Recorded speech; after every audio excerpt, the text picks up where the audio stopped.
Hello everyone and welcome to Venetoscope. और आज मैं आपको बताने वाला हूं अपना opinion after reading 364 chapters of Berserk.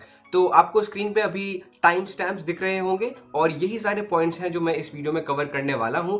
तो अगर आपको कोई पॉइंट स्किप करना है तो आप वो कर सकते हो डायरेक्टली। बाकी आई वुड सजेस्ट कि आप मेरे ओपिनियन सुन सकते हो और आप जान सकते हो कि क्या आप भी वैसा ही फील करते हैं जैसा मैं बजर्क के बारे में करता हूं। तो बजर्क जो है एक बहुत ही ज्यादा पॉपुलर मांगा है इस कम्युनिटी में। खासकर जब सेनिन की बात आती है तो Berserk is considered to be the greatest, to be the best. और सही बताऊं तो जितनी भी मैंने मांगा की टॉप 10 लिस्ट देखी है, मतलब लोग जो अपनी पर्सनल वीडियोस बनाते हैं उसमें लोग बजर्क को अपने टॉप 5 में तो रखते ही रखते हैं, but most of the time बजर्क जो है वो नंबर 1 पे ही होती है। एंड ये चीज जो है वो बहुत ही ज्यादा सरप्राइजिंग होती है जब इतने सारे लोगों की एक ही मांगा इतनी ज्यादा फेवरेट हो।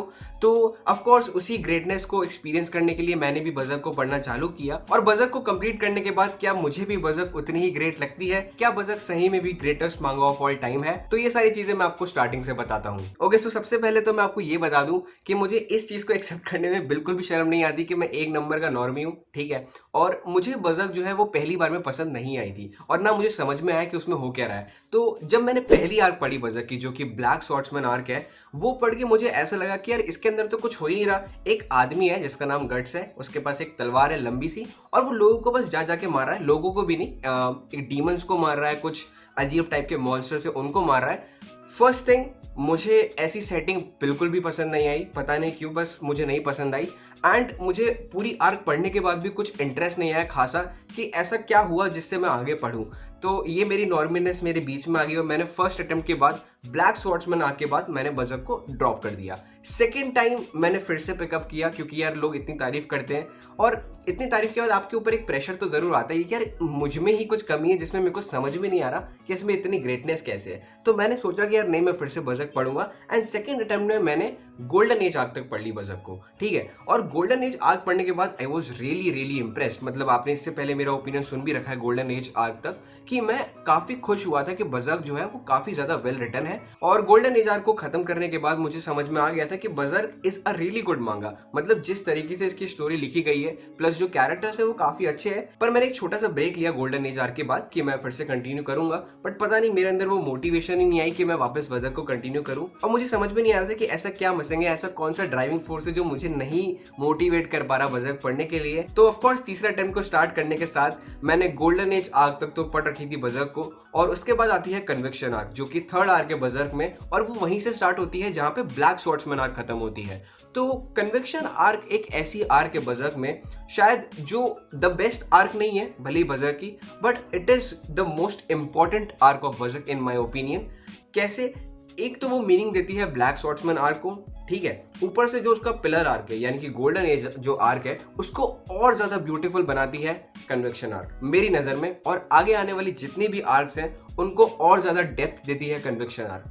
तो कन्विक्शन आर्क एक ऐसी आर्क है जिसने मुझे कन्विंस किया और ये समझाया कि बजर्क कितनी ग्रेट क्यों है। और गट्स का जो कैरेक्टर डेवलपमेंट है कन्विक्शन आर्क में, मेरे हिसाब से it is truly the best. मतलब इससे अच्छा कैरेक्टर डेवलपमेंट मैंने किसी भी और कैरेक्टर का नहीं देखा किसी एक पर्टिकुलर आर्क में इतना ज्यादा। तो हाँ, कन्विक्शन आर्क ही वो आर्क है जिसने मेरे लिए बजर्क को मास्टरपीस से गॉड लेवल बनाया। और इसका जो डार्क और सुपरनैचुरल फैंटेसी वाला वर्ल्ड है उसको, उसकी सेटिंग को मतलब एक्सेप्ट करने के लिए यही वो आर्क थी जिसने वो रोल प्ले किया। So I have so much respect for this particular arc. इसके बाद आगे की स्टोरी तो मुझे पढ़ने में बहुत ज्यादा मजा आया बजर्क की, क्योंकि इसके बाद आती है Falcon of the Millennium Empire arc, जो कि एक बहुत ही ज्यादा बढ़िया आर्क है। उसमें बहुत सारी चीजें होती हैं, इतना सारा कंटेंट है उसके अंदर कि वो बहुत बड़ी बैकबोन है बजर्क की। और उसके आगे जाके आती है जो अभी करंट आर्क है, फैंटेसी आर्क, जो कि कंप्लीट नहीं हो पाई, लेकिन 50 चैप्टर के अंदर भी उसने अच्छी खासी चीजें दिखा दी। और ये वाली आर्क भी जो करंट आर्क चल रही है वो मुझे बहुत ज़्यादा इंटरेस्टिंग लग रही है। तो अच्छा रहेगा कि जब नए चैप्टर्स आएंगे और उसमें आगे कंटिन्यू होगी स्टोरी, तो ये देखना बड़ा इंटरेस्टिंग होगा कि किस तरह की स्टोरी अनफोल्ड होती है। और जो फाइनल चैप्टर है बजर्क का यानी कि चैप्टर नंबर 364, वो एक तरह की सूडो एंडिंग थी। मतलब वो फाइनल एंडिंग नहीं है, वो फाइनल गोल नहीं है जो हम देखना चाहते हैं, हम फैंस देखना चाहते हैं, लेकिन वो एक ऐसी एंडिंग थी कि अगर वहां पे भी मांगा खत्म हो जाती, मान लो कि अभी मांगा कंटिन्यू नहीं होती, तो भी आपको एक तरह का सेटिस्फैक्शन सा फील होता है और आपको लगता है कि हाँ यार बजर्क जो है कंप्लीट नहीं हुई लेकिन बड़ी ही सेटिस्फैक्टरी स्टोरी ही। लेकिन इन केस ऐसा हो जाता अगर 364 चैप्टर पे ही बजर्क खत्म हो जाती तो मेरे हिसाब से वो शायद सबसे बड़ा क्लिफ हैंगर होता पूरी मांगा हिस्ट्री में, और सबसे ब्यूटीफुल चैप्टर भी वही होता, फाइनल चैप्टर जो होता है। तो हाँ, मेरी जर्नी जो थी वो बजर्क पढ़ने की काफी अप्स एंड डाउन्स के साथ रही। एंड आई थिंक अच्छी स्टोरीज का यही रहता है कि once you accept the theme of them तो आपको बाकी स्टोरी बहुत ज्यादा बढ़िया लगती है। बजर्क के साथ भी सेम मेरे साथ ऐसा हुआ बजर्क के केस में। तो हाँ, अगर मैं अपने ओवरऑल ओपिनियन की बात करूं बजर्क के बारे में तो बजर्क मेरे हिसाब से बहुत ही ज्यादा अच्छी मांगा है, मतलब एकदम 10 आउट ऑफ 10 मांगा है और एक मस्ट रीड मांगा है अगर आप अपने आप को मांगा लवर कहते हो तो। और उसकी बाकी जो चीज़ें हैं जो बाकी लोग अपने रिव्यूज़ में कह चुके हैं मैं भी वो बता देता हूँ कि बजर्क की जो आर्ट है वो बहुत ज़्यादा फिनोमिनल है। अगर आप एक पैनल को देखोगे और आप कहोगे कि यार ये पैनल बहुत अच्छा है, ठीक है, तो अगला ही पैनल उससे भी बेटर निकलेगा और उससे भी ज़्यादा जॉ ड्रॉपिंग निकलेगा। तो ये मेरे साथ तो बहुत ज़्यादा हुआ कि मेरे मुंह से निकला कि बाप रे भाई ये कैसी आर्ट है, इतनी ज़्यादा अच्छी आर्ट, इतनी ज़्यादा डिटेलिंग एक आर्ट के अंदर। तो बजर्क के अंदर बाकी वो सारी अच्छी चीज़ें हैं जो एक अच्छी स्टोरी में होती हैं, जैसे कि अच्छे कैरेक्टर्स हो गए, अच्छी सब प्लॉट्स हो गए, अच्छी आर्क्स हो गई, मतलब जिस तरीके से पेसिंग है पूरी मांगा की वो भी बहुत ज़्यादा अच्छी है। तो everything in Berserk seems perfect to me. बस एक छोटी सी चीज़ थी एंड दैट इज़ कि उसकी सेटिंग जो है वो मैं एक्सेप्ट नहीं कर पा रहा था, उसकी सुपर नेचुरल सेटिंग। बट जैसे ही मैंने एक्सेप्ट करा मुझे बेइंतहा प्यार हो गया पूरी स्टोरी से और मैंने एंड तक पढ़ ली बजर्क को। And now I can say कि बजर्क जो है वो मेरी टॉप 10 फेवरेट मांगास में ज़रूर आती है और वो बहुत ज़्यादा रिस्पेक्ट डिजर्व करती है सही में भी। ओके, सो अब आते हैं इस टॉपिक पे कि क्या बजर्क मेरे लिए भी ग्रेटेस्ट मांगा ऑफ ऑल टाइम है।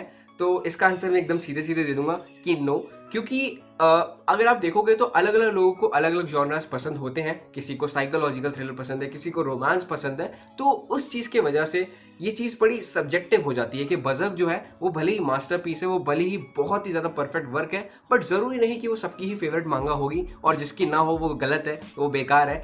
तो आई थिंक ये बहुत ही सब्जेक्टिव है कि अगर आपकी बजर्क फेवरेट मांगा है तो ये बहुत ज़रूरी है कि वो जॉनरा आपको बहुत पसंद है, वो डार्क फैंटेसी सुपर नेचुरल जो जॉनरा है वो आपको बहुत पसंद है। एंड पर्सनली मैं इस जॉनर का बहुत ज़्यादा बड़ा फैन नहीं हूँ। बाकी देखो यार, ऐसी कोई भी आर्ट फॉर्म नहीं है जिसे क्रिटिसाइज ना करा जा सके, बल्कि हम उसे क्रिटिसाइज करते हैं, वही चीज़ उसे आर्ट बनाती है। इवन भगवान को लोग क्रिटिसाइज कर देते हैं, तो बजर्क तो एक मांगा ही है। तो हाँ, मतलब बजर्क इज वेरी गुड। तो हाँ, मेरे हिसाब से भी अगर आप फ्लॉज निकालना चाहो कहानियों में या फिर किसी भी चीज़ में तो आप निकाल सकते हो, वो सब्जेक्टिव रहेगा। बट ओवरऑल देखा जाए तो बजर्क एक बहुत ही ज़्यादा अच्छी स्टोरी है जो आपके साथ हमेशा रहेगी अगर आपने एक बार उसको पूरा पढ़ लिया तो ये था मेरा ओपिनियन बजर्क के बारे में। आई होप मैंने किसी को ऑफेंड ना किया हो। और अब चलते हैं हमारे नेक्स्ट टॉपिक पे जो कि है रैंकिंग ऑफ बजर्क आर्क्स। तो बजर्क के अंदर 5 आर्क्स हैं और हर आर्क मेरे हिसाब से तो इंडिविजुअली बहुत ही ज़्यादा अच्छी आर्क है। फिर भी हर आर्क के बारे में मैं आपको अपना ब्रीफ ओपिनियन देता चलूंगा इस रैंकिंग के साथ साथ। तो नंबर 5 पे आती है ब्लैक स्वॉर्ड्समैन आर्क। ये एक इंट्रोडक्शन आर्क है और शायद ये इंट्रोडक्शन आर्क है इसलिए आपको थोड़ी वीक लगती है स्टार्टिंग में। मतलब अगर आप पूरा पढ़ लोगे तब तो आपको ये वीक कभी लगने नहीं वाली, बट स्टार्टिंग में एज अ न्यू रीडर आपको ये लग सकता है कि यार ये आर्क थोड़ी सी अलग है, क्योंकि इसमें कैरेक्टर डेवलपमेंट के बजाय आप बस एक स्टोरी का पार्ट देख रहे हो जो क्रोनोलॉजिकल ऑर्डर में नहीं है, बस उसको उठा के रख दिया वहाँ पे, ठीक है, और आपको एंड में जाके समझ में आता है कि वो कैसे फिट होगा आगे स्टोरी में। तो ऑफकोर्स वो थोड़ा सा आपको वीक लगता है, बट ओवरऑल मेरे को लगता है कि आगे जाके उसका मीनिंग बन जाता है, क्योंकि आपको एक बार कॉन्टेक्स्ट मिल जाता है तो फिर आपको उसका मीनिंग समझ में आ जाता है। But compare to other 4 arcs ये आर्क जो है वो उतनी अच्छी नहीं है। नंबर 4 पे आती है फैंटेशिया आर्क, और फैंटेशिया आर्क जो है अभी लेटेस्ट आर्क है और ये कंप्लीट नहीं हुई है, इसलिए मेरे को लगता है कि अभी इसका वो वाला पॉइंट नहीं आया है जहाँ पे आपको सेटिस्फैक्शन कंप्लीटली फील हो। और मुझे लगता है कि अब जब ये आगे जाके इसकी स्टोरी बढ़ेगी धीरे धीरे, क्योंकि प्लॉट पॉइंट्स जो है वो काफ़ी मेजॉरिटी वाले जो चीज़ें हैं स्टोरी की वो इसी आर्क में सॉल्व हो रही हैं, तो मुझे लगता है कि ये आर्क बहुत ही ज़्यादा बढ़िया हो जाएगी आगे जाके। बट अभी के लिए ये आर्क जो है वो इनकम्प्लीट है, इसके वजह से इसको मैंने नंबर 4 पे रखा है। नंबर 3 पे आती है Falcon of the Millennium Empire arc, और ये जो आर्क है वो सबसे लंबी आर्क है बजर्क में, लेकिन इसके अंदर जो स्टोरी है वो मुझे बहुत ही ज़्यादा बढ़िया लगी है। मैं स्पॉइलर नहीं देना चाहूँगा कुछ भी प्लॉट पॉइंट बता के, बट मैं आपको इतना कहूँगा कि ये बड़ी थ्रिलिंग आर्क थी और इसमें मतलब आपको पूरा वर्ल्ड जो है बजर्क का वो और अच्छे से समझ में आएगा। मतलब जो सुपर नेचुरल और फैंटेसी वाले एलिमेंट्स एग्जिस्ट करते हैं बजर्क के वर्ल्ड में वो और ज्यादा डाइवर्स हो जाते हैं इस आर्क के अंदर। नंबर 2 पे आती है कन्विक्शन आर्क, और कन्विक्शन आर्क की मैंने पहले ही बहुत तारीफ कर दी है, आप लोग जानते हैं कि वो मेरे लिए गेम चेंजर आर्क है।